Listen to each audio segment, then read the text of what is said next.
Spoštovane gledalke in gledalci, lepo pozdravljeni. Upajmo, da bo zime kmalu konec, ampak je potrebno že tudi sedaj misliti na naslednjo zimo in morda razmišljati o tem, kako bi se najceneje ogrevali prihodnjo zimo in potem tudi vse naslednje zime. Sploh pa je vredno tudi že danes razmišljati o tem, kako učinkovito izrabljati energijo. Mislim, da smo potrkali na prava vrata in danes v goste povabili strokovnjaka, poznavalca in energetskega svetovalca, kot ima natančen naziv. Ludvik Hriberšek je danes z nami. Lepo pozdravljeni. Lepo pozdravljene. Minule dni ste imeli v Mladinskem centru predstavitev oziroma nasvete, kako se naj učinkovito izrablja energija. Kaj pravijo slušatelji? Ja, seveda, jaz sem prepričan, da slušatelji, ko dobijo pozitivne informacije, ko dobijo informacije, katere na nek način koristijo tako v manjši rabi energije, kot potem tudi pri nižanju družinskega proračuna za energijo, potem poslušalci to radi poslušajo, pa tudi, ker na nek način smo energetski svetovalci deležni tudi pri razpisih Ekosklada, da pomagamo občanom, investitorjem in seveda to je tematika, katera je trenutno aktualna in tudi v bodoče zanimiva, aktualna, zato da se pač nek investitor, nek občan lažje odloči v svoji investiciji, katero pač pelje v smer učinkovite rabe energije, v smer boljšega bivalnega ugodja,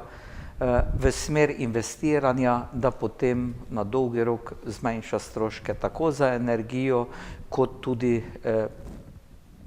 doseže pozitivne okoljske vplive. Tako na prvi pogled bi lahko rekla, da nekako ljudje še niso dovolj ozaveščeni oziroma še pravzaprav niti ne vedo, kakšne možnosti imajo. Predvsem, ko ste omenili Ekosklad in vse te in nasvete in finančne spodbude, pa tudi ugodne najeme kreditov. Ja, Ekosklad Republike Slovenije je od leta 2008 pa do leta 2015 razdelil skoraj 138 milijonov evrov sredstev za okoljske naložbe in tudi na našem področju so občani dobili sredstva tako za zamenjavo oken, za izvedbo fasad, za toplotno črpalko, za kurilne naprave na lesna goriva, za sončne kolektorje, za sončne elektrarne in moram reči, da smo v podravskem področju bili kar uspešni po črpanju teh sredstev in to je tudi prav, kajti če Ekosklad nudi za okoljske naložbe denarna nepovratna sredstva, s tem pomaga občanom, na drugi strani tudi nudi ugodne kredite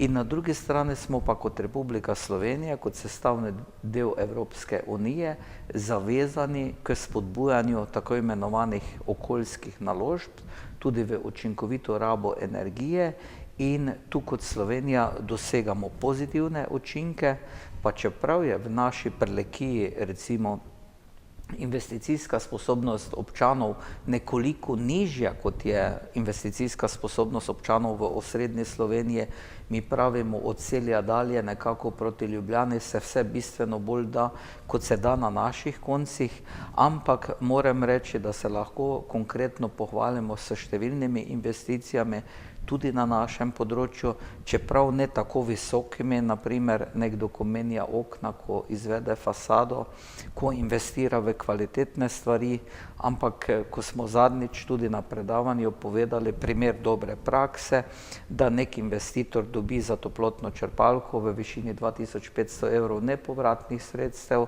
da nekdo dobi za toplotno izolacijsko fasado do 2400 evrov nepovratnih sredstev, so to že deleži, ko predstavljajo 20% celotne investicije in to je za marsikoga tudi tisti delež, ko je spodbuden, ko ga spodbudi k investiciji, in jaz mislim, da moramo vsi nadaljevati s tem, tudi preko medijev, preko vaše televizije, preko Radia Prlek smo slišni, in da ljudi ozaveščamo, da gredo v smeri investicij. Tudi osebno sem povedal za našo družino doma, ko smo leta 2012 investirali, se danes na primer za celotno ogrevalno sezono ogrevamo za manj kot 200 evrov na leto. No, to je skoraj neverjetno, ne? Ja, seveda investicija na primer v pirolizo lesa, v sodobno kurilno napravo za tisti čas ni bila nizka, je bilo to kar precej denarja, in tudi 1500 evrov smo dobili od Eko sklada nazaj, ampak kljub temu je bila investicija visoka, ampak jaz, ker imam možnost si tudi izračunati ekonomsko vračilno dobo, je v našem primeru, če bi ostali na utekočinjenem naftnem plinu, kot smo ga imeli do tedaj, se investicija povrne v 6,7 letih, leta pa zelo hitro tečejo, vsako leto je recimo kar zanimiv podatek na našem koncu, da je med 210 do 230 ogrevalnih dni, to pomeni več kot polovica leta, in so investicije v cenejše energente, pa v obnovljive vire, seveda zelo pozitivne, tako za našo denarnico, kot pa tudi za okolje. Vsekakor. Energetska svetovalna pisarna v Ormožu deluje že 20 let. Kakšnih izkušenj ste si nabrali v tem času? Recimo, s kakšnimi vprašanji prihajajo torej občani k vam? Ja, res je, energetska pisarna v Ormožu deluje že od leta 1997. Takrat je bilo pod okriljem Ministrstva za energetiko in pa Gradbenega inštituta ZRMK iz Ljubljane, ko smo nekako od 300 prijavljenih udeležencev, nas je cirka 30 izvedlo eno zahtevno usposabljanje za energetskega svetovalca, in potem je bila v septembru leta 1997 na občini odprta energetsko svetovalna pisarna. Seveda ves ta čas je možno ob sredah dobiti brezplačni energetski nasvet, in sicer med 16. in 18. uro, s tem, da zaradi pač učinkovite izrabe tudi našega delovnega časa je pač zahteva, da se preko občinske telefonske številke 7415300 občan najavi na energetsko svetovanje, in potem dobi termin, da se potem lahko pogovorimo o primernosti investicije. Ker pa je danes vse bolj naš čas, tudi posameznikov, dragocen, pa se tako tudi nekateri poslužujejo elektronske pošte, da kar v elektronski obliki na moj elektronski naslov ludvik.hriberšek@siol.net ali pa od Dominika, dominik.pongracic@gmail.com, pošlje vprašanje in potem ali več vprašanj, in potem v elektronski obliki poskušamo pomagati, naredimo kratko poročilo o nasvetu, in v vsem tem času sem recimo kot oseba pridobil številne praktične izkušnje, tudi številne povratne informacije od občanov, ko nekdo investira in potem pove, aha, s tem smo zadovoljni, imamo pozitivno izkušnjo, pa tudi kot Ludvik Hriberšek veliko predavam na sejmih Dom, na sejmu v Celju, v Gornji Radgoni, tudi v tujini na Energiešparmesse v Velsu sodelujemo, tako da te izkušnje, katere si človek pridobi, če jih uspešno nekako prenese v lokalno okolje, moram reči, da so številni investitorji na tem področju, sem prepričan, da dobili tudi pozitivne informacije. No, da greva nekako na praktičen primer. Recimo pridem k vam kot stranka, se najavim, se naročim pravi čas, tako kot dobim termin za obisk v energetski svetovalni pisarni in pravim, ja, sem lastnica etažnega stanovanja oziroma etažna lastnica stanovanja, želela bi zamenjati okna, ker mi piha skozi okna, izolacijo v stanovanju in seveda tudi primerno ogrevanje, etažno, recimo centralno kurjavo. Kaj bi mi svetovali? Recimo, kakšni so postopki, kako si lahko pomagam z sredstvi iz Ekosklada? V uvodu poskušam kot energetski svetovalec pridobiti čim več informacij vašega stanja, potem pa nekako skozi pogovor nadaljujeva medsebojno komunikacijo, se pravi, recimo starost oken, okna so naprimer 20 let stara, obrazložim podrobno, glejte, če boste zamenjali okna, skozi taka klasična okna je naprimer toplotna izguba, če je navadno okno škatlasto, naprimer široko 20 cm med škatli, so toplotne izgube tudi do 4,5 vata na kvadratni meter Kelvin. Če bi pa danes investirali v sodobna okna, troslojna, s plinskim polnjenjem in pa notranjo nizkoemisijsko zaščito, v takem primeru bo pa 0,7 vata na kvadratni meter Kelvin, to pa pomeni 7-krat manj toplotnih izgub, kot je skozi to okno. Se pravi, v takem primeru nekako skupno ugotovimo, smiselno bi bilo zamenjati okna.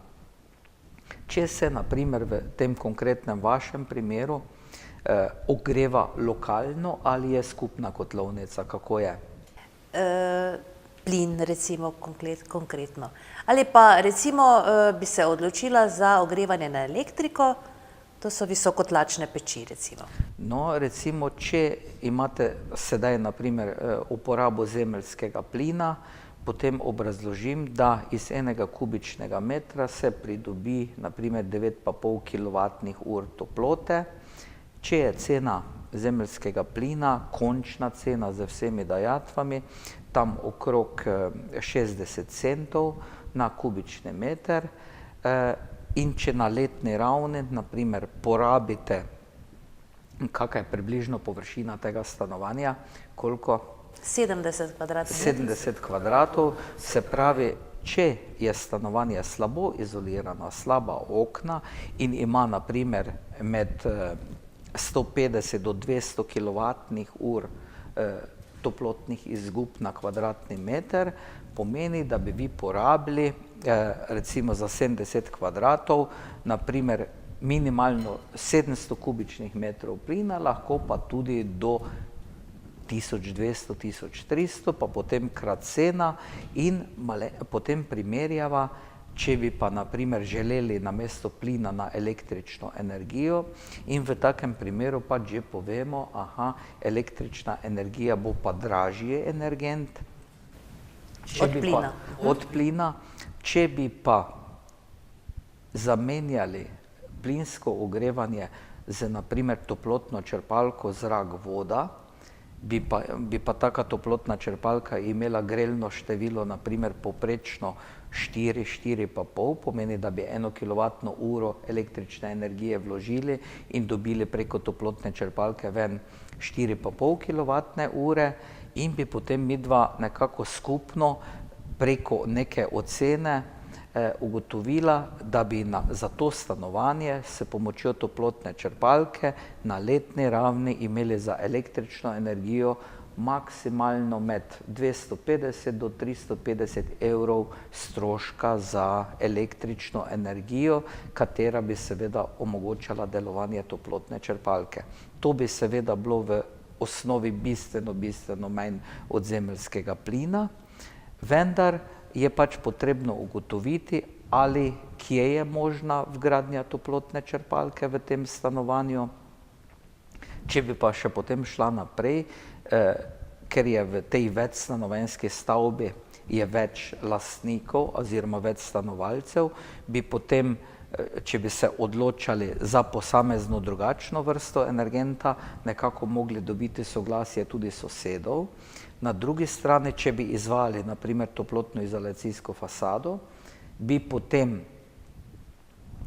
se morali vsi odločiti, če je pa v vašem stanovanju, večstanovanjski stavbi, tudi kdo finančno šibek občan, da ne more plačati, v takem primeru bi vi kot investitorji dobili denarna sredstva tudi do 30% nepovratnih od Ekosklada Republike Slovenije, za recimo, da je pa en občan, ko finančno ni zmožen tega plačati, pa je za njegov del se lahko dobi 100% denarna spodbuda.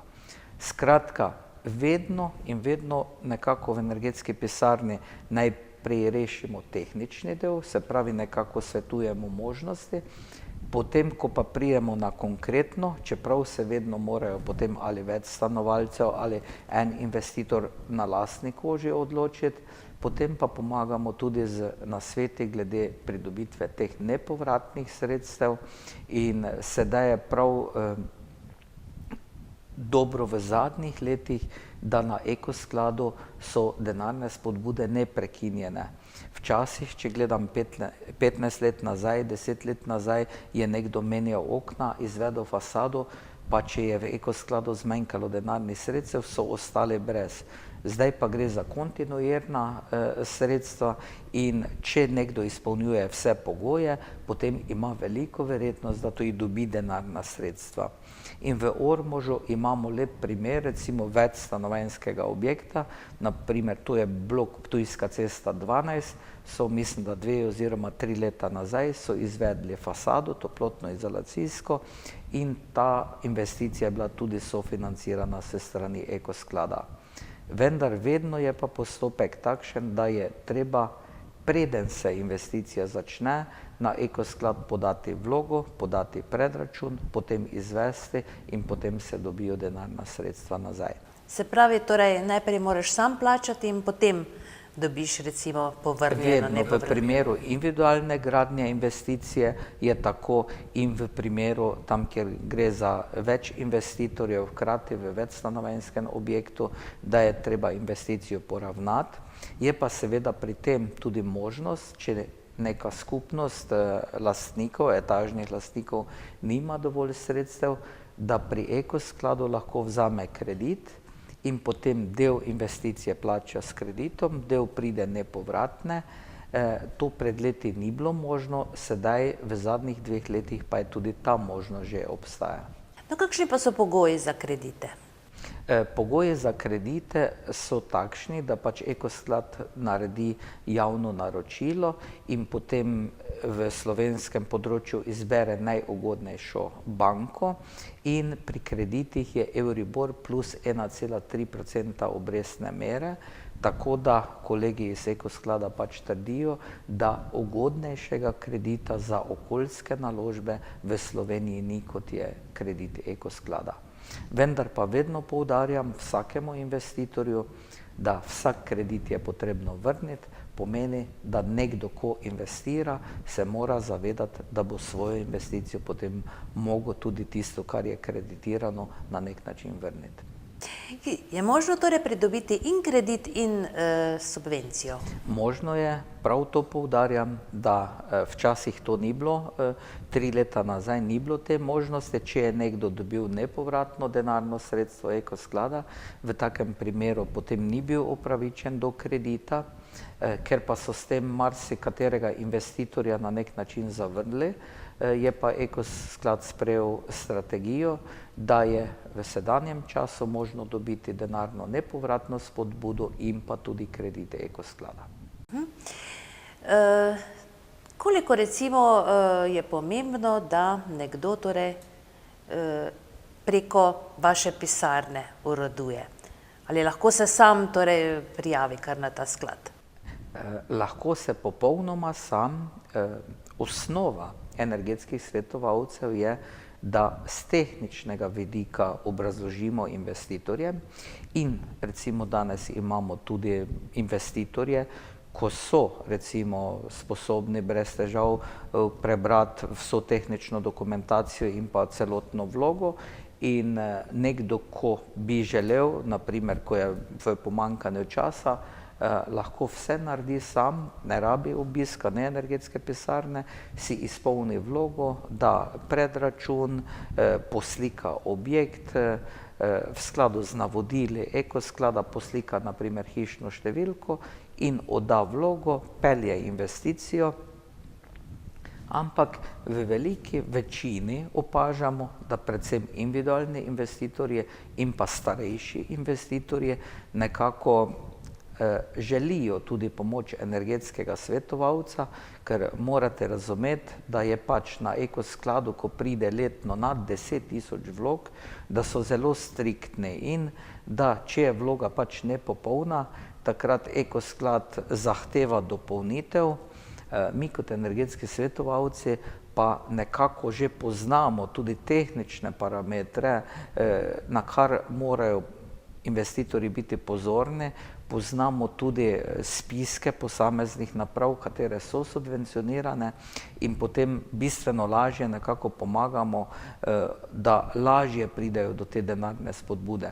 Pa še enkrat poudarjam, naša naloga energetskih svetovalcev je poskušati investitorje postaviti na pravo pot, da investirajo v smeri nizke rabe, učinkovite rabe energije, v smeri boljšega bivalnega okolja, če pa še seveda pri tem dobijo določeni del sredstev, je pa to toliko boljše, da se pač s tem pospešuje tudi investicije in pa tudi izvajalce, ko na nek način so na račun teh denarnih spodbud, imajo več dela, na drugi strani pa je tudi nadzor nad atesti, kvaliteto bistveno strožje, kajti, če bi dala nek primer, naprimer nek fasadni sistem, če nekdo investira v toplotno-izolacijsko fasado, je zahteva Ekosklada, ne samo tista debelina 18 cm,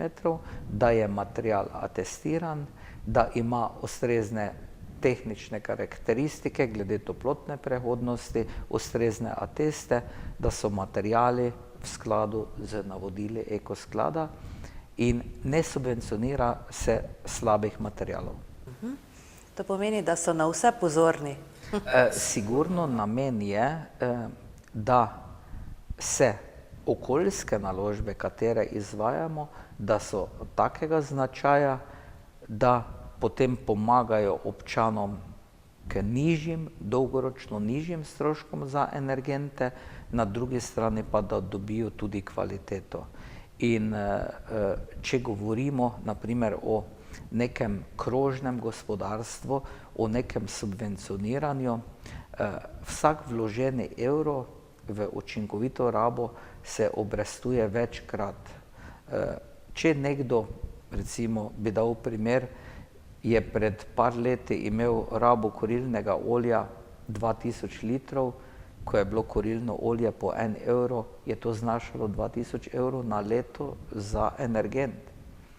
Če tak investitor investira naprimer v toplotno črpalko in mu teh 20.000 kWh na letni ravni proizvede toplotna črpalka z grelnim številom, naprimer neka najsodobnejša 5, pomeni, da bo na letni ravni porabil 4000 kWh električne energije, to je pa 500 evrov. Se pravi, razmerje je 1:4 v stroških in če dobi za toplotno črpalko tudi subvencijo, je potem to na dolgi rok bistveno boljše, kajti če gledamo tudi z vidika, da Slovenija nima svojih naftnih derivatov, da vsa fosilna goriva moramo uvoziti z bogatih arabskih držav.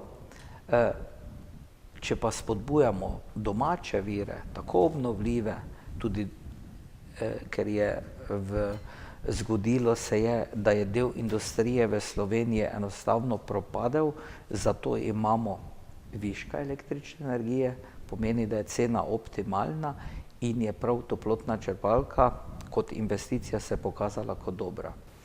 No, kateri energent pa je najcenejši trenutno? Najcenejša, Če po domače vprašam, na kaj torej se splača šporiti dan današnji? najcenejša so trenutno polena, drva, in to daleč najcenejša, kajti vemo, če bo mogoče malo tehničnih podatkov povedal, en kubični meter bukovih drv, če so ustrezno zračno suha, se da dobiti 2350 kWh v obliki toplote ven, to pa pomeni za 230 litrov kurilnega olja, ali pa naprimer za okrog 250 kubičnih metrov zemeljskega plina. Kubični meter drv na našem področju stane 50 evrov, kurilno olje pa 4-krat toliko. Se pravi, če primerjamo to razmerje cen, in danes je največji trend tudi na našem področju, ko je precej tudi kmetijsko področje, da ljudje investirajo v lesna goriva. Tam, kjer pa pač ni možnosti, pa so to toplotne črpalke, kar precej se investira tudi v pelete. Če je nekdo imel kurilno napravo na kurilno olje, pa je investiral v pelete, so se mu stroški za energent prepolovili, se pravi, padli za 100%. In še enkrat poudarjam, najcenejši energent drva, sekanci peleti, potem je toplotna črpalka, potem je zemeljski plin, kurilno olje, najdražji je pa utekočinjeni naftni plin. In tudi utekočinjeni naftni plin se pričakuje, da bo tudi na dolgi rok najdražji. No, uvodoma ste lepo povedali, oziroma ste se kar pohvalili, da plačate doma samo 200 evrov na leto za kurjavo. Kaj se torej dogaja pri vas? Čarate? Imate tako dobro izolirano hišo, tako dobra okna ali peč? No, kakšno peč imate? Opišite nam malo. No, naša stanovanjska hiša je stara 31 let. Pomeni, daleč ni nova, daleč ni najsodobnejša, vendar, ker pač nismo imeli te možnosti, da bi gradili oziroma da bi vse izvedli v kratkem času, smo v letu 2006 izvedli dodatno toplotno izolacijo podstrešja z takrat 40 cm toplotne izolacije.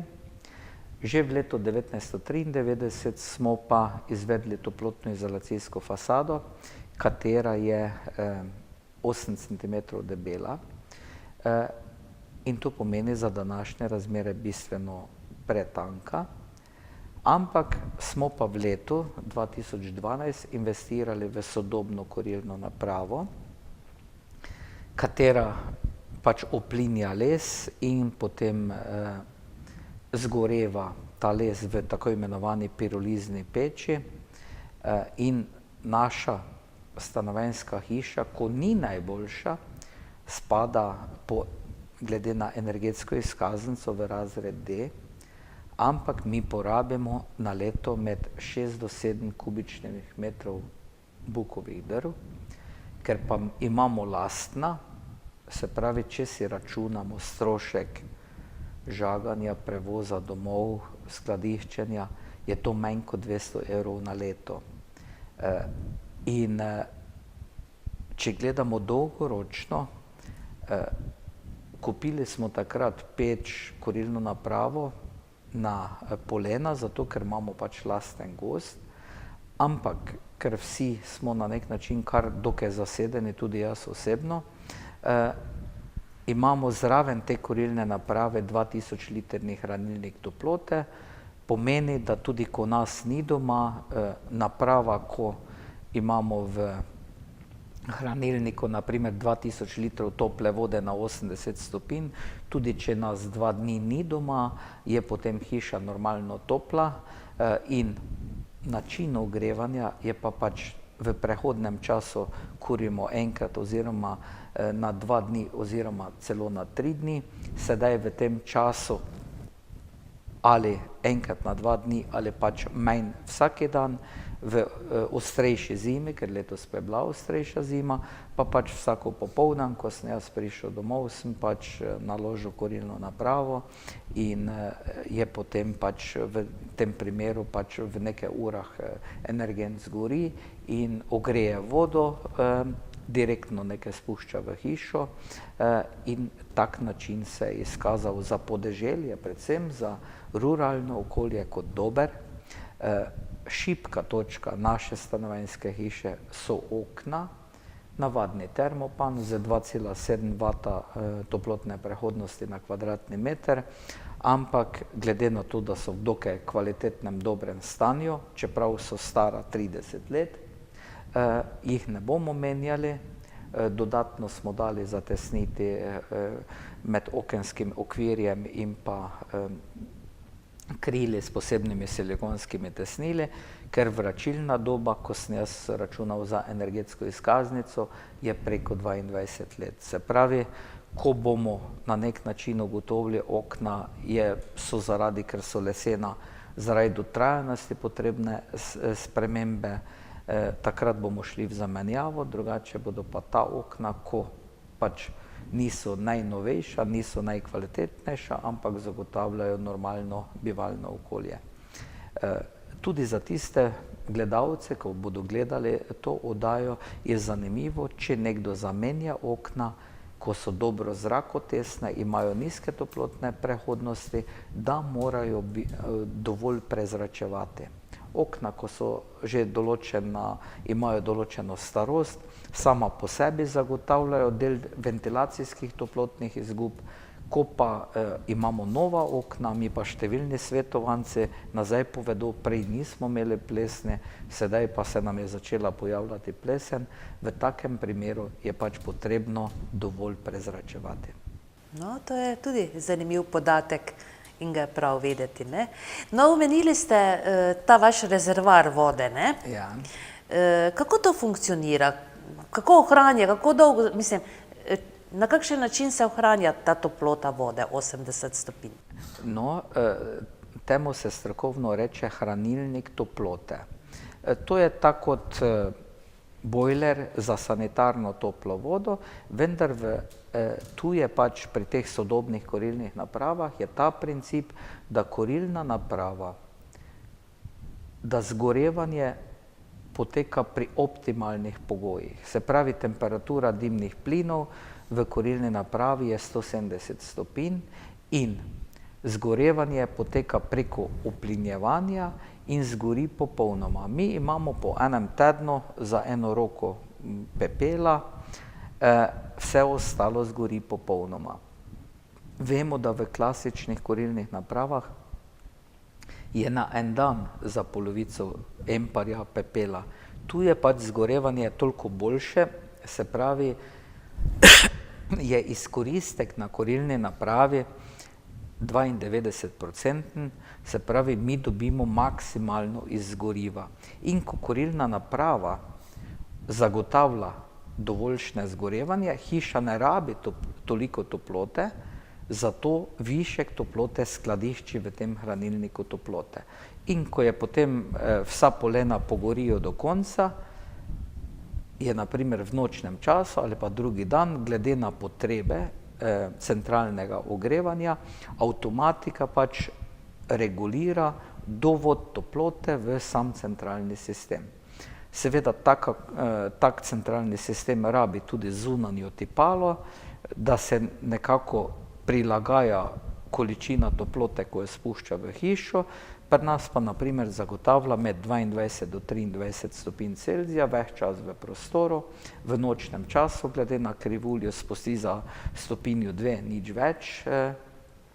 In moram reči, da so to tisti optimalni pogoji, da ne rabimo veliko varčevati, ne rabimo pa tudi imeti preveč vroče. Bi dal podatek, da pač nekdo, če ima previsoko temperaturo, za vsako dodatno stopinjo Celzija zgubi cirka 7% energenta. Primer, da je pri vas doma dovolj 22, pa bi vi segrevali na 24, bi imeli dodatnih 14% večjo porabo energenta, na primer zemeljskega plina. In na dolgi rok gledano, pač, ko se nekdo osamosvoji, pa tudi v Sloveniji imamo okrog 330 tisoč kurilnih naprav na lesna goriva, pomeni, da izkoriščamo ta naš naravni vir, to je les, in tudi mi doma, in to mislim, da je kar pravilna smer. Kvalitetni les poskušajmo prodati za kvalitetne izdelke, z ostanki lesa se pa pač ogrevajmo. No, zime bo pravzaprav konec vsak čas, ne? Kako pa potem naj pazimo na te svoje ogrevalne naprave v teku poletja? Zelo dobro vprašanje. Ko se seveda kurilna sezona konča, takrat je smiselno, da, naprimer, če bi govoril o svoji kurilni napravi, da dimnikar pride, očisti dimnik, očisti kurilno napravo, se konzervira in potem čaka do naslednje kurilne sezone. Včasih je nekonzervirana kurilna naprava lahko korozija hitreje pregrize oziroma ali na nek način uniči kurilno napravo, zato je po vsaki uporabi pač potrebno tisto osnovno vzdrževanje kurilne naprave, pa tudi med letom, ko je kurilna sezona, naj bo pač kurilna naprava dovolj očiščena, tudi dimovodne naprave naj bodo očiščene, ker recimo jaz imam še to možnost kot poveljnik civilne zaščite, da dobivam ta obvestila iz cele Slovenije o dimniških požarih, o vseh nesrečah in prav začuden sem, koliko dimniških požarov ne samo na našem koncu je po Sloveniji, ampak osnova za dimniške požare so slabo zgorevanje, kurjava z prevlažnimi drvmi, v takem primeru se pač v kurilni napravi in v dimniku izloča katran in ko so mrzle noči, takrat je vlek dimnika bistveno boljši in takrat lahko pride do vžiga saj, katrana v dimniku in katastrofalne so lahko tudi posledice. Tudi razne zadušitve poznamo v Sloveniji, se zgodijo zaradi, da do kurilne naprave ni dovolj zraka za zgorevanje, zato se je tudi z letošnjim novim letom so se poostrili predpisi in tam, kjer kurilna naprava iz prostora jemlje zrak za zgorevanje, v takem primeru je obvezen detektor ogljikovega monoksida v objektu, zato da pač prepreči najhujše, to pa je lahko zastrupitev z ogljikovim monoksidom.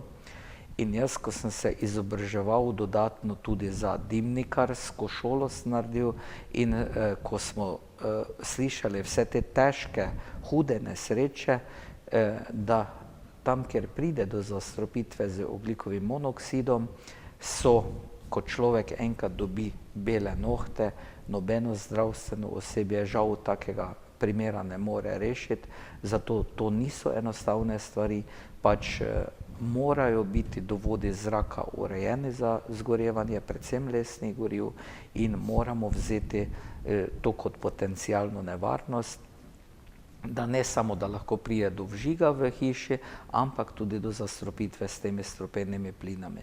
Les vsebuje tudi kisik, zato ne bo nehalo goreti, ker bo porabljalo kisik iz lesa, bo pa seveda v tistem prostoru osebje, vsa živa bitja v taki nevarnosti zastrupitve, da je potem to res hudo, lahko katastrofalno in to, kar zakonodaja danes predpisuje, to pač poskušajmo upoštevati vsi. Mi imamo recimo konkretno doma pa kurilno napravo v kurilnici, ni vezana na stanovanjski prostor, se pravi, v takem primeru je pač detektorja tam ni potrebnega.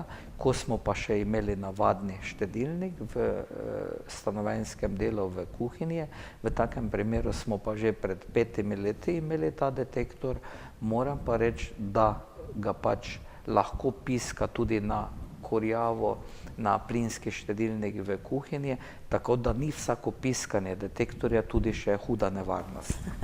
Za konec pa še eno vprašanje, čisto praktično, morda tehnično, ne, kakorkoli že bi se izrazili. Je prav, da se ponoči centralna kurjava izklopi? Ali ne? Ne, v nočnem času je prav, da centralna kurjava zniža temperaturo.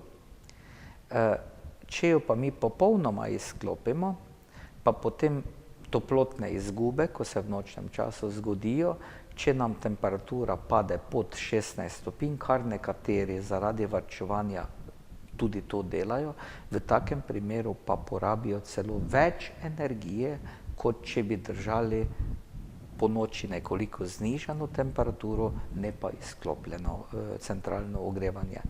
To je osnova gradbene fizike, da termodinamični zakoni delajo v vsakem objektu in če mi nekaj izklopimo, moramo to toploto nadoknaditi. Zgodi se tudi, da pač zaradi gospodarske situacije, zaradi nizkih prihodkov, zaradi tudi marsikdo, ko pride v tretje življenjsko obdobje, ko pride v penzijo, nima dovolj sredstev, zato potem samo določene prostore ogreva. V takem primeru je pač ta nevarnost, da tam, kjer ni dovolj ogreto, se pojavlja plesen, se pojavlja zatohlost, spuščati temperaturo v prenizko ni na dolgi rok prava rešitev. No, prej ste mimogrede omenili tudi, da ravno ti prehodi, posledica tistih prehodov, recimo, če bi iz 22 stopinj naenkrat zvišali temperaturo na 24-25, da gre za večjo porabo. Ja, se pravi, najbolj optimalna temperatura, pač dokazano, tudi z meritvami, tudi strokovnjaki, ko se s tem ukvarjajo, je med 20 do 23 stopinj, tu se človek pač najboljše počuti. Če ima nekdo talno gretje, ima lahko še nekoliko nižjo temperaturo, ker toplota prihaja od tal. In če pa nekdo reče, saj mi imamo denar, mi imamo poceni energijo, pa ogreva na bistveno višjo, kot je potrebno, v takem primeru se pač mora zavedati, da vsaka stopinja Celzija, višja na primer od 23 na 24, je cirka 7% energenta. In to je kar veliko. Naprimer, da bi nekdo kuril na kurilno olje, ogreval, bi 2 stopinje po nepotrebnem imel višjo temperaturo, pri 2000 litrih porabe kurilnega olja je to 140 litrov, to je 140 evrov. To je lahko vsa sanitarna topla voda preko toplotne črpalke za celotno leto, samo na račun teh 2 stopinj. Tako da pač, se pravi, naše praktične izkušnje, ko smo jih dobili preko gradbenega inštituta, ko smo jih dobili preko strokovnjakov Ekosklada, ko si izmenjujemo nas z znanjem, na nek način konstantno dobivamo vso strokovno literaturo brezplačno kot svetovalci, hodimo po seminarjih, nas vsako leto preizkušajo, ali imamo dovolj kompetentnosti in znanja, se pravi, tudi medsebojna predavanja si med sabo delamo kot svetovalci in pa številne nauke se naučimo od povratnih informacijah. Morate razumeti, da naprimer, jaz sem večkrat to doživel, da v Ljubljani na sejmu Dom dobiš univerzitetnega profesorja iz fakultete, strojne fakultete, in je bil po znanju recimo bistveno močnejši od mene kot svetovalca, jaz pa sem bil bistveno bolj praktičen, kajti imel sem na letni ravni cirka 300 nasvetov, takih komunikacijskih, in se pri tem marsikaj naučiš. In nekdo ve z številkami podkrepiti, glejte, skozi tak zid je taka in taka toplotna prehodnost, mi pa tudi kot svetovalci vemo, glejte, skozi 200 kvadratnih metrov, pa taka stena že iz palca oceniti, tu bo raba energije manjša kot 20.000 kWh, in potem je lahko nekdo res doktor znanosti, pa mogoče teh praktičnih izkušenj nima. No, torej, po noči, ko gremo spat, bi zmanjševali temperaturo ali ne? Tisti, ko imajo avtomatske, se pravi centralno ogrevanje preko kurilnih naprav z avtomatsko regulacijo, že sam sistem v nočnem času nekoliko zniža. Nekdo, ko pa ima mogoče ročni vklop, ročni izklop, v takem primeru ne svetujem ročnega izklapljanja kurilne naprave. Čeprav je mogoče nekdo navajen, aha, mi pa ob 9 izklopimo, pa je hiša dovolj še topla. Seveda, ker ima akumulacijsko toploto v stenah, v tleh, v stropu, ampak drug dan, ko se ponovno vklopi, to kurilna naprava nadomesti. Z izklapljanjem kurilne naprave ne moremo preprečiti toplotnih izgub skozi stene. Se dogajajo in zato mogoče za konec poudarim, kvalitetno izolirajmo stanovanjske stavbe, večstanovanjske poslovne objekte, potem bomo imeli manj težav s vklopi, izklopi, kajti ko mi imamo nadzorovane toplotne izgube, takrat bomo sigurno porabili manj. Gospod Ludvik Hriberšek, hvala lepa, da ste vzeli čas. Marsikaj smo se danes naučili, dobili tudi veliko nasvetov, hvala zanje. Verjamem, da tako izčrpno svetujete tudi vsem svojim strankam v vaši svetovalni pisarni. Upam, da se kmalu zopet srečamo tukaj na tem mestu, da nam boste še kaj svetovali, če ne prej ob novi kurilni sezoni. Hvala lepa in veliko uspeha pri delu vam želimo. Hvala tudi vam za povabilo. Toliko za danes, spoštovane gledalke in gledalci. Ludvik Hriberšek je bil z nami, veliko koristnih nasvetov smo slišali. Bodite seveda z nami tudi čez teden dni, ko pa že pričakujemo novega gosta. Srečno do takrat.